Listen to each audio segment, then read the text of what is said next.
Yeah, I just want to start. It's been an emotional week. Very proud of our players and our coaching staff.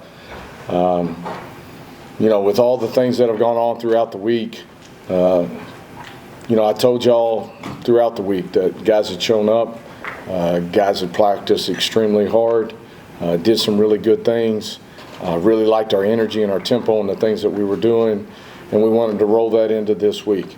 We talked about playing a complete game. We play in 4 quarters, being stout on defense, doing the things and becoming more balanced on offense. I thought we did a lot of those things today. I thought our defense played tremendously well. I thought our defensive line was just wreaking havoc. Linebackers played downhill. We made good tackles. We made game tackles. The secondary was swarming. So I was very, very pleased with that part of it. I thought our offense was more balanced.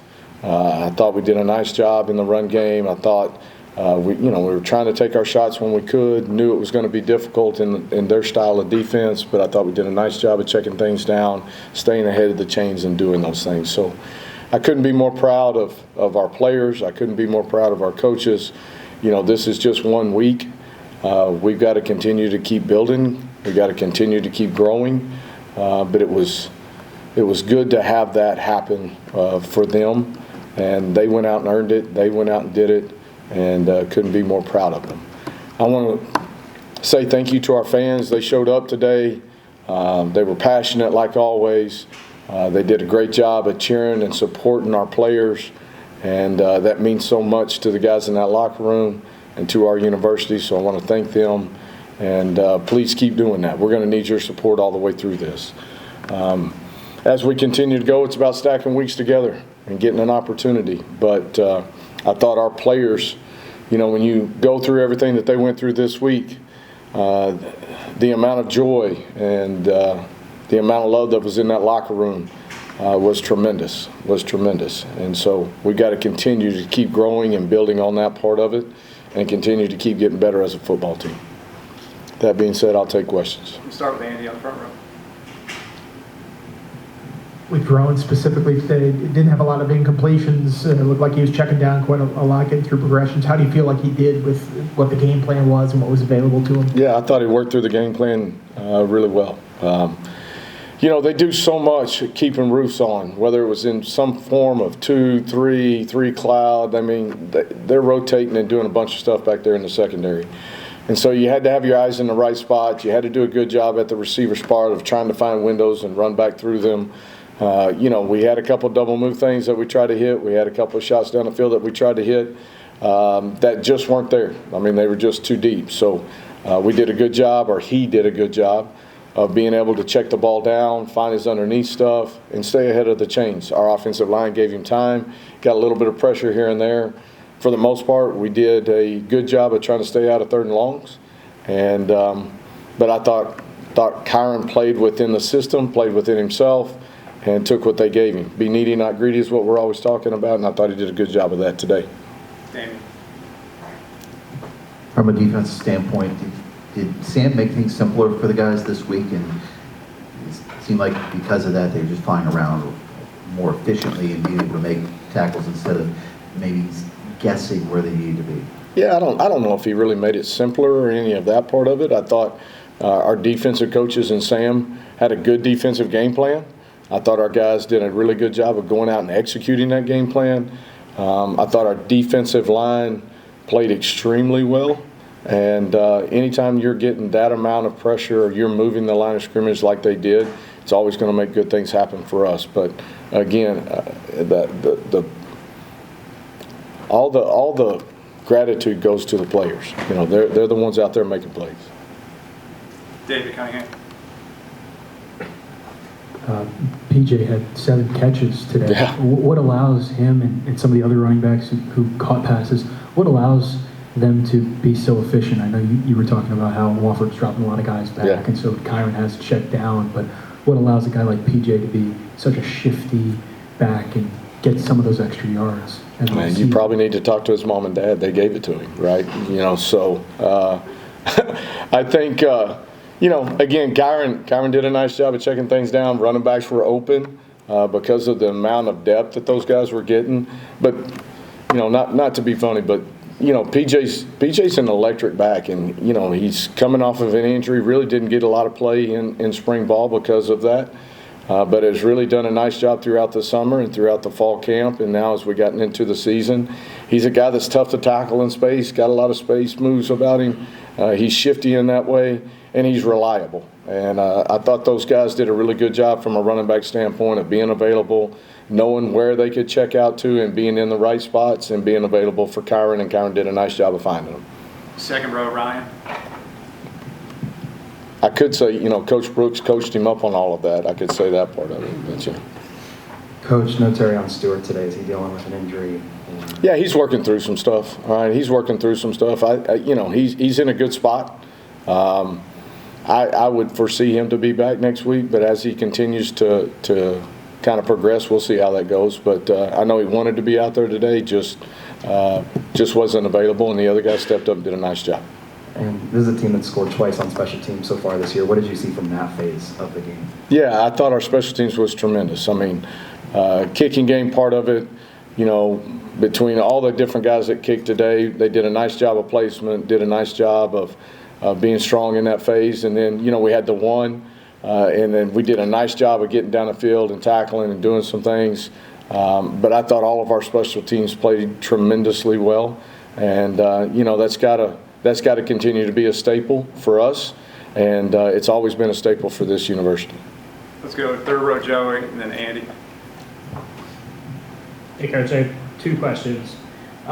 So you ran a lot of horizontal stuff, screens, running plays to the outside. How important is it in, a situation like yours where the offensive line is so young for those plays to break, and then you even ran some trickeration there? What goes into, making a call like that, even though it didn't really, work out this time, but, maybe next time it might. I think more than anything else, I said this when we first got here, for us offensively, we want to make them defend the length of the field and the width of the field. And the more that we can stretch that defense, the better off we're going to have opportunities to have explosive plays and to find opportunities to move chains. And so we've got to continue to keep stretching it in both directions for us to be effective in what we want to do. Andy. You had a number of defensive guys that didn't suit up today. Woodson, John Reddish, Caleb Brown. Is that injury situations with those guys? Are there other considerations? No, I mean, we're going through all of that with all of them.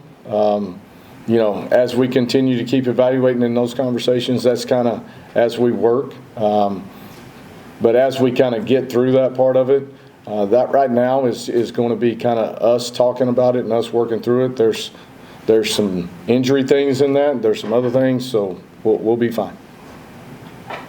Let's go third row, Josh. They just weren't available today. Okay. You talked about earlier this week, you got a lot of young guys playing on the offensive line. How do you think they did? Yeah, it was good to get Mont back, but we still got quite a few young guys up front. Those guys are getting better. They're working hard each and every week. A week ago they got thrown into the fire. They're going to have to continue to keep growing, continue to keep developing. But that being said, they had a good week of practice. Obviously, I think it paid dividends for them this week, and we'll continue to keep developing them and growing them because we're going to need them throughout the year. You never know when another guy's going to get banged up. Hopefully that doesn't happen, but it could. And so the experience that they're getting right now is going to pay dividends for us later. Let's go back in the room, Jermaine. Coach, again, congratulations on the victory. Sort of a two-part question. Number one, how has your previous head coaching experience helped you for the moment you're in right now? And number two, just how supportive your family has been during this transition. Yeah, obviously it's so beneficial to be here and have been in this situation before. It's obviously different, but some of the best parts of it are still there, right? I will tell you the coaching staff has been tremendous. Those guys they've rallied around the players, they've rallied around each other, and we're continuing to push and grow and do what we've got to do to help prepare these kids and these young men and continue to keep growing our football team. So my hat's off to them. And as far as my family goes, I'm very blessed in that sense. My wife's a stud.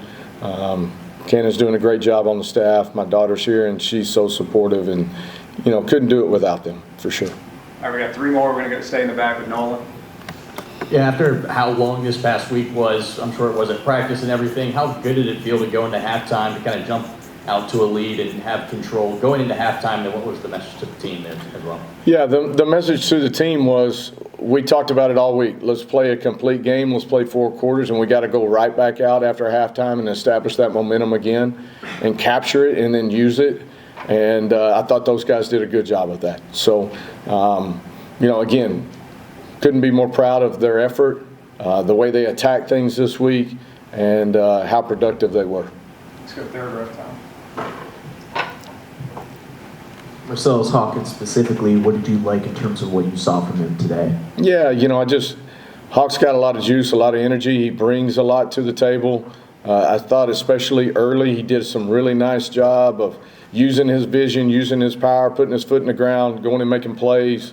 And again, he's one of those guys that we're going to lean on. He's a guy that we got to have. And so we've got a talented running back room. Those guys do a great job of playing off of each other. And but he's a guy that can truly spark it. Last one, Damien. I think I lost count. It's like 7 or 8 true freshmen on defense who got their first experience today. Just to build on that, how valuable did you see getting them in there, getting some reps, and like building on for the rest of the season? Yeah, I think it kind of goes back to the question earlier, with our offensive line. As you kind of go through injuries and other things that could potentially happen as you get into conference play, having an opportunity for those guys to get in games, feel what it's like to be in games like that, gain that experience, I think will pay dividends for us later.